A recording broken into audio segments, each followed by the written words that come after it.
Level ku BBS telefayina eyaffe ey'obwakabaka bwa Buganda nkwaniriza era ne kulisaayo okuva ate mu weekendi ebadde empanvu naye nga mpanvu lwa nsonga nti tubadde mu weekendi entukuvu okuva ku lunaku olwokuna tugenda ku lunaku olwokutaano ne tugenda ku lunaku olwa Saturday ate paka ku lunaku olwa Sunday mazukira ga Mukama waffe Yezu Kristo. Olunaku lwa leero Easter Monday kimanyi bulungi nti abasinga obungi mukyali waka mukyali mugandaalo abamu muteekateeka bagenda tandika okufuna breakfast abamu kyebase oba oli awo abadde n'ebikujjuko ebyenjawulo oba n'okukyalira mikwano gyammwe n'ab'eŋŋanda n'okubeera wamu nga famire y'embeera gye mwabaddemu. Naye obubaka obwasinze okutambula wali ku mikutu naddala nga ku makanisa n'ekereziya mitundu ebyenjawulo babadde butunuulidde omuntu okutegeera ddala amakulu agali mu kuzuukira kwa Mukama waffe Yesu Kristo ate oba oli awo n'akaseera kali akabadde ak'ekisibo okwenenya okuva mu bibi okugenda mu maaso okutambulira mu kkubo eggolokofu n'okulekera awo naddala mu abantu abalina obuyinza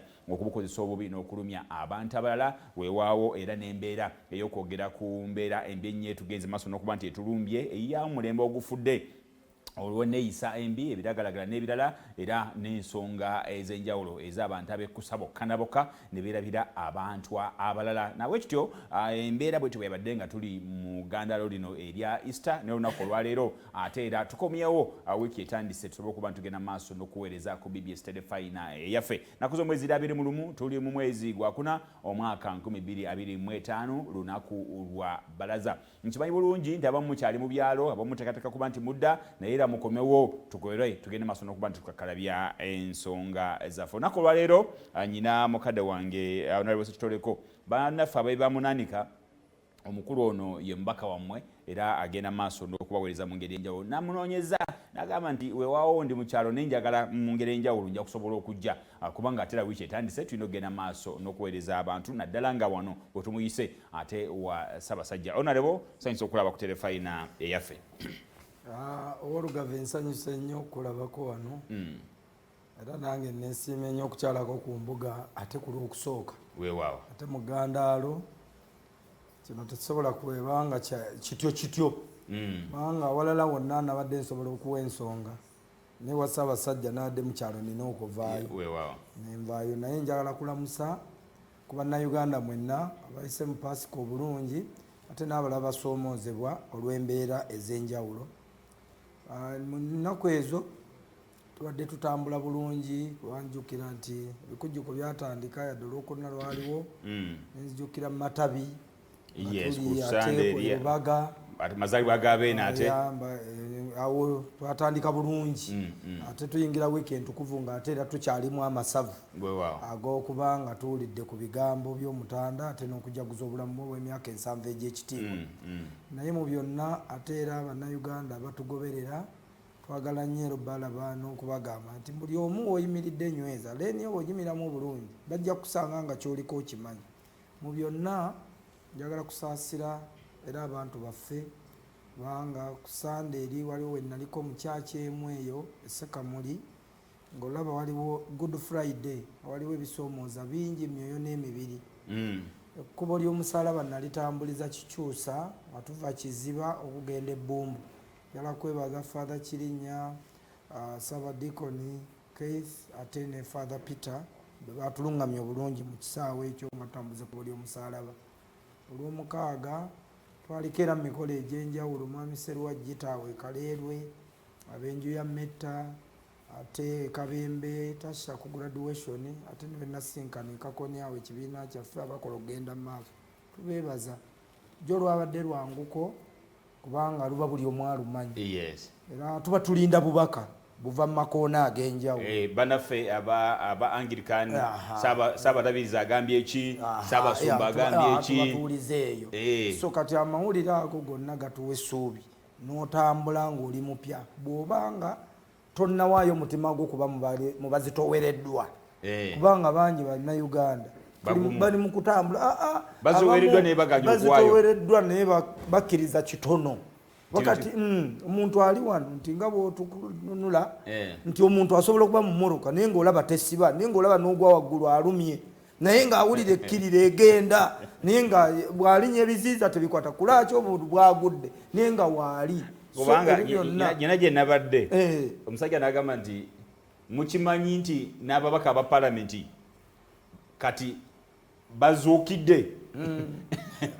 yagenti okuzuukira kwa mukama waffe Yesu Kristo kutukoze bulungi nnyo kubanga n'ababaka ba palamenti bazuukidde bw'ogenda ku mitimbagano kati olaba ababaka ba palamenti bangi bapostinga nga bali mu makanisa bali mu mizikiti babadde ku period ena babadde bali mu makanisa bali mu makereziya basobodde okuzuukira so nga ate tuli nga babagamba kati ndi bweri wa ggwanga omanyika kati speaker yantumye omanyika kati nagenze mu East Africa simanyi nagenze mu conference okugana nga mutandizo muzuukidde nze ndowooza simanyi kubanga bakaba parliament nze we nabukwatira mu kitundu kye mbukwatiramu nali mpulira nti kyekifo kye nnina okukolako n'omutima gwange mu ngeri waliwo obubaka bwa Ssaabasajja bwabaddemu ekigambo okwetowaza okwetowaza ekizibu kyonna kye tuli abantu balondanga babaka ba palamenti nga bali mu bire kati nga balevo neno basinga kati ate mu Uganda ekizibu kye nalaba ndowooza nsi yonna buli ogala ekkubo lino omulabe waayita ng'era ggulawo eddala kati ffe twetowaza nnyo to the extent tiosanga member parliament ku mukolo nga bamwerabidde nina ekifaananyi eggulo kye nasyalinze e Bugema waliwo ono omwana eyayimba Kinnawolovu yasomera Bugema Nandolave yasomera Bugema emyaka 6 nabaddewo kwemudiddi yatuuse wendi nga ndaba abaana bona waliwo gurupu yabadde ku stage yasanyaladde ng'atuuse ekya gye we yagendedde nga teyemanaginga waliwo abamumanaginga abamutambulirako n'essimu talina si yazikwata yatumiza ntumye mpe ku ssimu yange yatumiza ntumye anze ndi wa mukyalo embeera neŋŋamba bendi nabo nti olaba oyo ali mu kifaananyi ekyo lwa luyimba oba ennyimba 2-3 naye saasira memba palamenti gw'olonze ajja okuba mu kifaananyi ky'ensi yonna ate ekigenda omubeerako ne bwali baavuddeko kati omunoonye ku ssimu emisana oba ku makya weoyagalidde kisoboka olaba omuyimbi wenyimba 3 tasobodde kulabika obulamu bwe bwanjawulo nnyo nnyo nnyo nnyo n'abazadde be bayinza okuba bayambye bawuliza ekyo we natudde bwenti in my simple analysis so ababagamba nti muzuukidde babasaasiremu luutu waliwo ebirala bye tulina okwefumiitiriza kati olaba olwaleero bamunanikwaye yasuze yafudde nga njagala mulumbe kati naye nga naffe tugambye nti olina okujja wano era zivuga era ogamba nti omubaka aliwa tetumulaba ku TV kwenu omulala alaba ndala atali kwenu naye nga mubaka waali ku ndala eriyo mu bitundu ffe tetusimbisa bantu bitooke nze wenaabe ng'ogenda ntuuka butuuzi bagemu tyajja kujja nibata mulimba MP nga najja kuno walina okubawo ekyenjawulo ekibaawo balaba bulabi nga ntuuse entubi kati oba omulala w'emiruko oguddako tajja kumanya ffe muzukulu wandugwa amawulire munnange ffe abamu gatunoonya gaagadde newe gaba tegaagadde era ne wano sinze yakubye simu gwe wagambye ende jangu gabane naye eriyo bannaffe nga ne bw'aba atutte emitwalo 5 ate amawulire ga bukaddo agabira abantu emitwalo 5 nakola amawulire ga bukaddo ne bagamba ali ku ground kati ate ali ku ground atakola ebyo ate ye munafu atakoze mawulire ng'alina kyawadde abantu batolaba ewange ekintabula nga seekisente zonna ziwadde masinzi kubanga nze mmanyi bulungi nti eddiini ne bw'oba ofudde waka ewammwe esigala yakitiibwa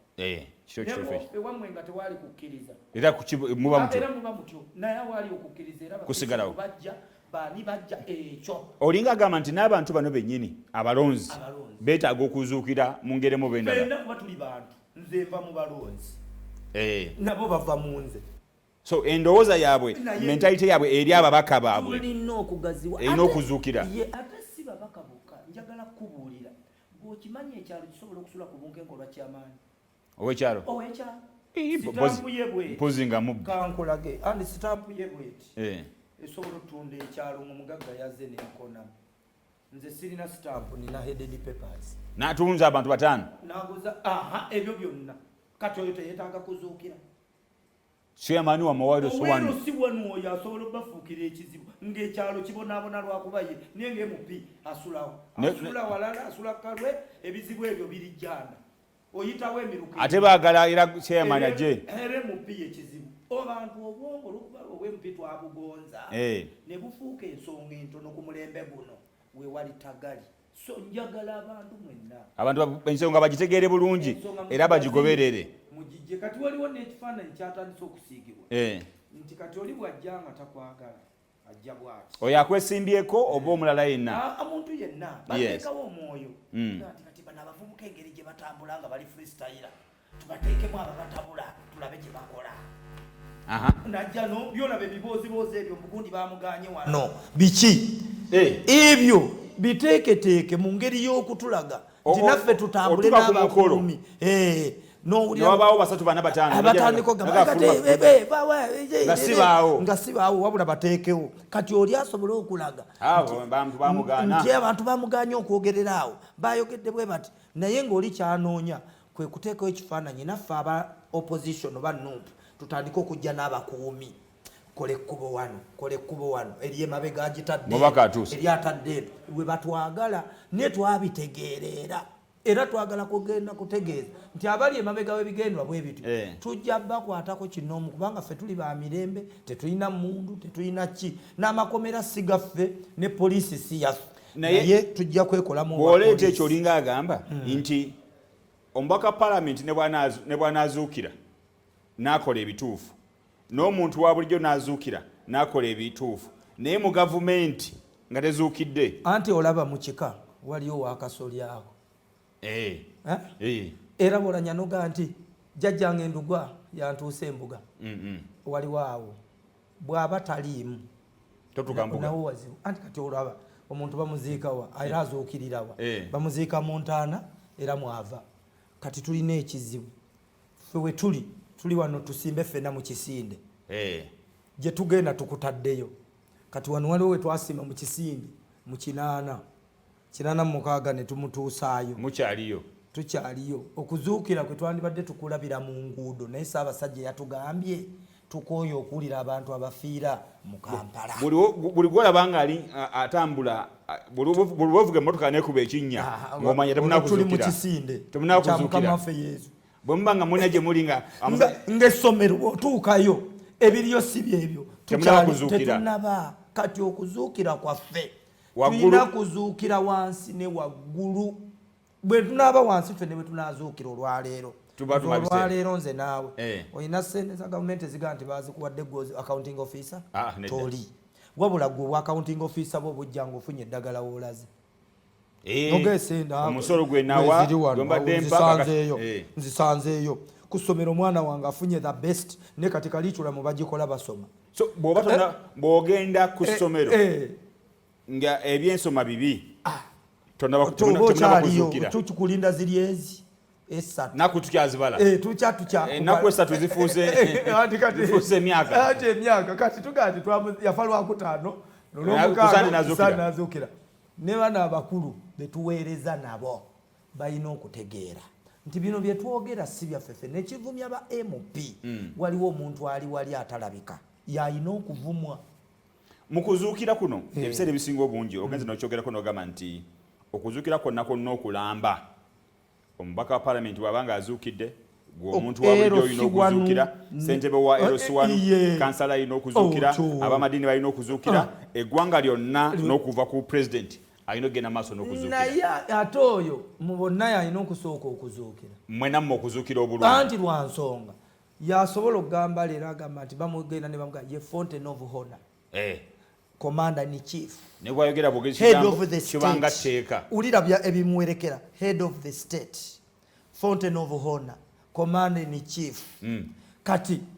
byonna ne bwagamba mukomera bakute yadde wakola ki ne baba bakusalira